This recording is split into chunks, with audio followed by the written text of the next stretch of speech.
ಮುದ್ದಣ ಪ್ರಕಾಶನ ಮತ್ತು ಬಲಿಪ ಗಾನಯಾನ ಆಶ್ರಯದಲ್ಲಿ ಮುದ್ದಣ ಕವಿಯ ಶ್ರೇಷ್ಠ ಯಕ್ಷಗಾನ ಪ್ರಸಂಗ ಕುಮಾರ ವಿಜಯ ಮತ್ತು ರತ್ನಾವತಿ ಕಲ್ಯಾಣ ಪ್ರಸಂಗಗಳ ಧ್ವನಿಮುದ್ರಣದ ಲೋಕಾರ್ಪಣೆಯು ಫೆಬ್ರವರಿ 17ರಂದು ಶನಿವಾರ ಮಧ್ಯಾಹ್ನ 3 ಗಂಟೆಗೆ ಅಲಂಗಾರು ಮಹಾಲಿಂಗೇಶ್ವರ ದೇವಸ್ಥಾನದಲ್ಲಿ ನಡೆಯಲಿದೆ ಎಂದು ಕಾರ್ಯಕ್ರಮದ ಸಂಯೋಜಕ ಚಂದ್ರಶೇಖರ್ ಭಟ್ ಕೊಂಕಣಾಜೆ ಸುದ್ದಿಗೋಷ್ಠಿಯಲ್ಲಿ ಮಾಹಿತಿ ನೀಡಿದರು. ಇದೇ ವೇಳೆ ಬಲಿಪ ಶಿವಶಂಕರ ಭಟ್ ಮತ್ತು ಪುಂಡಿಕಾಯಿ ಗೋಪಾಲಕೃಷ್ಣ ಭಟ್ ಅವರು ಬಲಿಪ ಗಾನಯಾನ ನಡೆಸಿಕೊಡಲಿದ್ದಾರೆ. ಸೌಜನ್ಯ ನಂದಳಿಕೆ ಅವರು ರತ್ನಾವತಿ ಕಲ್ಯಾಣ ಯಕ್ಷಗಾನದಲ್ಲಿ ಅಭಿನಯಿಸಿದ ಪಾತ್ರವನ್ನು ಪರದೆಯ ಮೇಲೆ ಪ್ರಸಾರ ಮಾಡಲಾಗುವುದು ಎಂದರು. ಸುದ್ದಿಗೋಷ್ಠಿಯಲ್ಲಿ ಜಾನಪದ ವಿದ್ವಾಂಸ ಕೆಎಲ್ ಕುಂಡಂತಾಯ ಮತ್ತು ಬಾಲಚಂದ್ರ ರಾವ್ ಉಪಸ್ಥಿತರಿದ್ದರು. ಮಹಿಳಾ ಮತ್ತು ಮಕ್ಕಳ ಕಲ್ಯಾಣ ಇಲಾಖೆ ಶಿಶು ಅಭಿವೃದ್ಧಿ ಯೋಜನೆ ಬ್ರಹ್ಮಾವರ ವತಿಯಿಂದ ಬೇಟಿ ಬಚಾವೋ ಬೇಟಿ ಪಢಾವೋ ಕಾರ್ಯಕ್ರಮ ಕಾವಡಿ ಸರ್ಕಾರಿ ಪ್ರೌಢಶಾಲೆಯಲ್ಲಿ ನಡೆಯಿತು. ಕಾರ್ಯಕ್ರಮದಲ್ಲಿ ಸಂಪನ್ಮೂಲ ವ್ಯಕ್ತಿ ಜಯಶ್ರೀ ಭಟ್ ಅವರು ಮಾತನಾಡಿ, ಹೆಣ್ಣು ಮಕ್ಕಳನ್ನು ಉಳಿಸಿ ಮತ್ತು ಕಲಿಸಿ ಯೋಜನೆ ಗಂಡು ಮಕ್ಕಳ ವಿರುದ್ಧವಲ್ಲ, ಹೆಣ್ಣು ಮಕ್ಕಳನ್ನು ಕೂಡ ಗಂಡು ಮಕ್ಕಳಂತೆ ಸಮಾನತೆಗಾಗಿ ಯೋಜನೆ ಎಂದರು. ಶಾಲಾ ಮುಖ್ಯೋಪಾಧ್ಯಾಯಿನಿ ಜಯಶ್ರೀ ಭಟ್, ವಡ್ಡರ್ಸೆ ಗ್ರಾಮ ಪಂಚಾಯತ್ನ ಅಭಿವೃದ್ಧಿ ಅಧಿಕಾರಿ ಉಮೇಶ್, ಅಧ್ಯಕ್ಷ ಲೋಕೇಶ್ ಕಾಂಚನ್, ಸದಸ್ಯ ಹರೀಶ್ ಶೆಟ್ಟಿ, ಆರೋಗ್ಯ ಇಲಾಖೆಯ ಸುಮಿತ್ರಾ ಮತ್ತಿತರರು ಉಪಸ್ಥಿತರಿದ್ದರು. 1924ರಲ್ಲಿ ಆರಂಭವಾದ ಕಲ್ಲಡ್ಕ ಶ್ರೀರಾಮ ಮಂದಿರದ ಶತಾಬ್ದಿ ಸಂಭ್ರಮ ಕಾರ್ಯಕ್ರಮವು ಫೆಬ್ರವರಿ 21ರಿಂದ 24ರವರೆಗೆ ಮಂದಿರದಲ್ಲಿ ವಿವಿಧ ಧಾರ್ಮಿಕ ಹಾಗೂ ಸಾಂಸ್ಕೃತಿಕ ಕಾರ್ಯಕ್ರಮಗಳೊಂದಿಗೆ ನಡೆಯಲಿದೆ ಎಂದು ಶತಾಬ್ದಿ ಸಂಭ್ರಮ ಸಮಿತಿಯ ಅಧ್ಯಕ್ಷ ಡಾ ಪ್ರಭಾಕರ್ ಭಟ್ ಕಲ್ಲಡ್ಕ ತಿಳಿಸಿದರು. ಕಲ್ಲಡ್ಕ ಶ್ರೀರಾಮ ಮಂದಿರದಲ್ಲಿ ಸುದ್ದಿಗೋಷ್ಠಿಯಲ್ಲಿ ಮಾಹಿತಿ ನೀಡಿದ ಅವರು, ಶತಾಬ್ದಿ ಕಾರ್ಯಕ್ರಮದಲ್ಲಿ ನೂತನವಾಗಿ ಶ್ರೀ ವಿದ್ಯಾಗಣಪತಿ ದೇವರ ಪ್ರತಿಷ್ಠೆ, ಶ್ರೀ ರಾಮಾಂಗಣ ಲೋಕಾರ್ಪಣೆ, ಮಾತೃ ಸಂಗಮ ಕಾರ್ಯಕ್ರಮ, 13 ಕೋಟಿ ರಾಮನಾಮ ತಾರಕ ಜಪಯಜ್ಞ ನಡೆಯಲಿದೆ. ಫೆಬ್ರವರಿ 21ರಿಂದ 24ರವರೆಗೆ ವಿವಿಧ ಕಾರ್ಯಕ್ರಮಗಳು ನಡೆಯಲಿದೆ ಎಂದು ಮಾಹಿತಿ ನೀಡಿದರು. ಸುದ್ದಿ ಸಮಿತಿಯ ಗೌರವ ಸಲಹೆಗಾರ ಮಾಜಿ ಶಾಸಕ ಕೆ ಪದ್ಮನಾಭ ಕೊಟ್ಟಾರಿ, ಸ್ವಾಗತ ಸಮಿತಿಯ ಪ್ರಧಾನ ಕಾರ್ಯದರ್ಶಿ ನಾರಾಯಣ ಸೋಮಯಾಜಿ, ಶತಾಬ್ದಿ ಸಂಭ್ರಮ ಸಮಿತಿಯ ಪ್ರಧಾನ ಕಾರ್ಯದರ್ಶಿಗಳಾದ ಚೆನ್ನಪ್ಪ ಆರ್ ಕೋಟ್ಯಾನ್ ಉಪಸ್ಥಿತರಿದ್ದರು. ಶ್ರೀ ಅನ್ನಪೂರ್ಣೇಶ್ವರಿ ನಾಗದೇವರ ದೇವಸ್ಥಾನ ಬಿಸಿ ರೋಡಿನ ಪೊಲೀಸ್ ಲೈನ್ನಲ್ಲಿದ್ದು, ಇದರ ಅಷ್ಟಬಂಧ ಬ್ರಹ್ಮಕಲಶಾಭಿಷೇಕ ಮತ್ತು ಜಾತ್ರಾ ಮಹೋತ್ಸವವು ಫೆಬ್ರವರಿ 16ರಿಂದ ಆರಂಭಗೊಂಡು 24ರವರೆಗೆ ನಡೆಯಲಿದ್ದು, ಶುಕ್ರವಾರ ಸಂಜೆ 4:30ರಿಂದ ಹೊರೆಕಾಣಿಕೆ ಮೆರವಣಿಗೆ ನಡೆಯಲಿದೆ.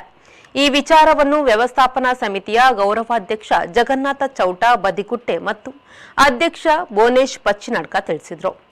ಅವರು ಬಂಟ್ವಾಳ ಪ್ರೆಸ್ ಕ್ಲಬ್ನಲ್ಲಿ ಸುದ್ದಿಗೋಷ್ಠಿಯಲ್ಲಿ ಮಾಹಿತಿ ನೀಡಿದರು. ಈ ಪ್ರಯುಕ್ತ ಶುಕ್ರವಾರ ಸಂಜೆ 4:30ಕ್ಕೆ ಅದ್ದೂರಿಯ ಹಸಿರುವಾಣಿ ಹೊರೆಕಾಣಿಕೆ ಪೊಳಲಿ ಕೈಕಂಬ ದ್ವಾರದಿಂದ ಮೆರವಣಿಗೆ ನಡೆಯಲಿದ್ದು, ಇದರಲ್ಲಿ ಸುಮಾರು 75 ವಾಹನಗಳು ಪಾಲ್ಗೊಳ್ಳಲಿದೆ. ಈ ಸಂದರ್ಭ ಮಾಹಿತಿ ನೀಡಿದ ಜೀರ್ಣೋದ್ಧಾರ ಸಮಿತಿಯ ಅಧ್ಯಕ್ಷ ಚಂದ್ರಹಾಸ ಶೆಟ್ಟಿ, ರಂಗೋಲಿ, ಬ್ರಹ್ಮಕಲಶೋತ್ಸವದ ನಿಮಿತ್ತ ಪ್ರತಿದಿನ ಧಾರ್ಮಿಕ ಕಾರ್ಯಕ್ರಮಗಳು, ಸಾಂಸ್ಕೃತಿಕ ಕಾರ್ಯಕ್ರಮಗಳು ನಡೆಯಲಿದೆ. ಪೊಲೀಸ್ ಇಲಾಖೆಯ ಅತ್ಯುನ್ನತ ಅಧಿಕಾರಿಗಳು, ಜನಪ್ರತಿನಿಧಿಗಳು, ಮಠಾಧಿಪತಿಗಳು ಹಾಗೂ ಧಾರ್ಮಿಕ ಚಿಂತಕರು ಪ್ರತಿದಿನ ನಡೆಯುವ ಕಾರ್ಯಕ್ರಮದಲ್ಲಿ ಪಾಲ್ಗೊಳ್ಳಲಿದ್ದಾರೆ. 22ರಂದು ಅಷ್ಟಬಂಧ ಬ್ರಹ್ಮಕಲಶಾಭಿಷೇಕ ಬೆಳಿಗ್ಗೆ 11:33ಕ್ಕೆ ನಡೆಯಲಿದ್ದು, ರಾತ್ರಿ ವಾರ್ಷಿಕ ಜಾತ್ರಾ ಮಹೋತ್ಸವ ಇರಲಿದೆ. 23ರಂದು ಗುಳಿಗ ದೈವದ ವರ್ಷಾವಧಿ ಕೋಲ ನಡೆಯುವುದು ಎಂದರು. ಸುದ್ದಿಗೋಷ್ಠಿಯಲ್ಲಿ ವ್ಯವಸ್ಥಾಪನಾ ಸಮಿತಿಯ ಪ್ರಧಾನ ಕಾರ್ಯದರ್ಶಿ ಜಗನ್ನಾಥ ಶೆಟ್ಟಿ, ಸದಸ್ಯ ಸದಾಶಿವ ಬಂಗೇರ, ಪ್ರಮುಖರಾದ ಸತೀಶ್ ಅಮರ್, ಬಾಲಕೃಷ್ಣ ಆಳ್ವ ಮತ್ತಿತರರು ಉಪಸ್ಥಿತರಿದ್ದರು. ಅಸಹಾಯಕರಾಗಿದ್ದ ವೃದ್ಧರೊಬ್ಬರನ್ನು ಸಮಾಜ ಸೇವಕ ನಿತ್ಯಾನಂದ ಒಳಕಾಡು ರಕ್ಷಣೆ ಮಾಡಿದ್ದಾರೆ. ಬೆಂಗಳೂರು ಮೂಲದ ವೃದ್ಧರೊಬ್ಬರು ಉಡುಪಿಯಲ್ಲಿ ಅಸಹಾಯಕರಾಗಿ ತಿರುಗಾಡುತ್ತಿದ್ದರು. ಈ ಬಗ್ಗೆ ಮಾಹಿತಿ ತಿಳಿದ ನಿತ್ಯಾನಂದ ಒಳಕಾಡು ಅವರು ಹೊಸಬೆಳಕು ಆಶ್ರಮಕ್ಕೆ ಸೇರಿಸಿದ್ರು. ತನ್ನ ಪತ್ನಿ ನಿಧನವಾದ ಬಳಿಕ ರಾಜುರವರು ನಿರಾಶ್ರಿತರಾಗಿದ್ರು. ತನ್ನದು ಎನ್ನಲು ಯಾವುದೇ ಆಸ್ತಿಪಾಸ್ತಿಗಳಿಲ್ಲ, ಸಂಬಂಧಿಕರು ಇಲ್ಲ. ಇಂತಹ ಪರಿಸ್ಥಿತಿಯಲ್ಲಿದ್ದ ರಾಜು ಮೈಸೂರಿನ ರೈಲ್ವೆ ನಿಲ್ದಾಣದ ಬಳಿ ಆತ್ಮಹತ್ಯೆಗೆ ಮುಂದಾಗಿದ್ದರಂತೆ. ಈ ಸಂದರ್ಭದಲ್ಲಿ ಚರ್ಚಿನ ಫಾದರ್ ಒಬ್ಬರು ಅವರನ್ನು ರಕ್ಷಣೆ ಮಾಡಿದ್ರು.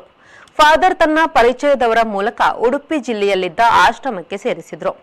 ಆದರೆ ಆಶ್ರಮದಲ್ಲಿ ಆರ್ಥಿಕ ಪರಿಸ್ಥಿತಿ ಹದಗೆಟ್ಟ ಪರಿಣಾಮ ಆಶ್ರಮ ಮುಚ್ಚುವ ಸಂದರ್ಭ ಮತ್ತೆ ಅಸಹಾಯಕ ಪರಿಸ್ಥಿತಿಗೆ ಬಂದಿದ್ರು. ಈ ಸಂದರ್ಭದಲ್ಲಿ ಸಮಾಜ ಸೇವಕ ನಿತ್ಯಾನಂದ ಒಳಕಾಡು ಸಹಾಯಕ್ಕೆ ಬಂದಿದ್ದಾರೆ. ಹೊಸಬೆಳಕು ವಿನಯ್ ಚಂದ್ರರವರ ನೆರವಿನೊಂದಿಗೆ ಸದ್ಯ ಆಶ್ರಮದಲ್ಲಿ ಆಶ್ರಯ ಪಡೆದಿದ್ದಾರೆ. ರಾಮರಾಜ ಕ್ಷತ್ರಿಯ ಸೇವಾ ಸಂಘ, ಮಹಿಳಾ ಸಂಘ ಮತ್ತು ಯುವ ಕ್ಷೇತ್ರ ಅಬ್ಬಕ್ಕನಾಡು ಉಳ್ಳಾಲ ವಲಯ ವತಿಯಿಂದ ದಶಮಾನೋತ್ಸವದ ಪ್ರಯುಕ್ತ ಆಚರಿಸಲಾಗುವ ಕ್ರೀಡೋತ್ಸವ, ಸಾಮೂಹಿಕ ಬ್ರಹ್ಮೋಪದೇಶ ಹಾಗೂ ರಾಮತಾರಕ ಯಜ್ಞ ಕಾರ್ಯಕ್ರಮಗಳು ಫೆಬ್ರವರಿ 17ರಿಂದ 18ರಂದು ಕೋಟೆಕಾರು ಶ್ರೀ ಶೃಂಗೇರಿ ಶಂಕರ ಮಠದ ಆವರಣದಲ್ಲಿ ನಡೆಯಲಿದೆ ಎಂದು ಸಂಘದ ಗೌರವಾಧ್ಯಕ್ಷರಾದ ಸೀತಾರಾಮ ಕೊಪ್ಪಲು ತಿಳಿಸಿದರು. ಅವರು ನಗರದ ಪ್ರೆಸ್ ಕ್ಲಬ್ನಲ್ಲಿ ಸುದ್ದಿಗೋಷ್ಠಿ ನಡೆಸಿ ಮಾಹಿತಿ ನೀಡಿದರು. ಸಂಘದ ದಶಮಾನೋತ್ಸವದ ಸಂದರ್ಭದಲ್ಲಿ ರಾಮಕ್ಷತ್ರಿಯ ಸಮಾಜದ ಒಟ್ಟುಗಳಿಗೆ ಸಾಮೂಹಿಕ ಬ್ರಹ್ಮೋಪದೇಶ ಹಾಗೂ ಜಗದ್ಗುರು ಶ್ರೀ ಶ್ರೀ ವಿಧುಶೇಖರ ಭಾರತಿ ಮಹಾಸ್ವಾಮಿಗಳ ಉಪಸ್ಥಿತಿಯಲ್ಲಿ ವಿದ್ವಾನ್ ಡಾಕ್ಟರ್ ಸತ್ಯಕೃಷ್ಣ ಭಟ್ಟರವರ ನೇತೃತ್ವದಲ್ಲಿ ಶ್ರೀ ರಾಮತಾರಕ ಮಹಾಮಂತ್ರ ಯಜ್ಞ ನಡೆಯಲಿದೆ ಹಾಗೂ ಹಲವು ರೀತಿಯ ಮನೋರಂಜನಾ ಕಾರ್ಯಕ್ರಮಗಳನ್ನು ಆಯೋಜಿಸಲಾಗಿದೆ ಎಂದರು. ಸುದ್ದಿಗೋಷ್ಠಿಯಲ್ಲಿ ಸಂಘದ ಅಧ್ಯಕ್ಷರಾದ ಮಾಧವರಾವ್ ಸಿಎಚ್, ಕಾರ್ಯದರ್ಶಿ ಉದಯ ತಲ್ಲಾಣಿ ಬೀರಿ, ಕೋಶಾಧಿಕಾರಿ ಜಯಪ್ರಕಾಶ್ ಪಾಂಡೇಶ್ವರ, ಯುವ ಕ್ಷತ್ರಿಯ ಅಧ್ಯಕ್ಷರಾದ ಅಂಕುಶ್ ಕುಮಾರ್ ಖೋಡೆ, ಉಪಾಧ್ಯಕ್ಷರಾದ ದೇವದಾಸ್, ಸಮಿತಿ ಸದಸ್ಯರಾದ ಸತ್ಯನಾರಾಯಣ ಹೊಡ ಉಪಸ್ಥಿತರಿದ್ದರು.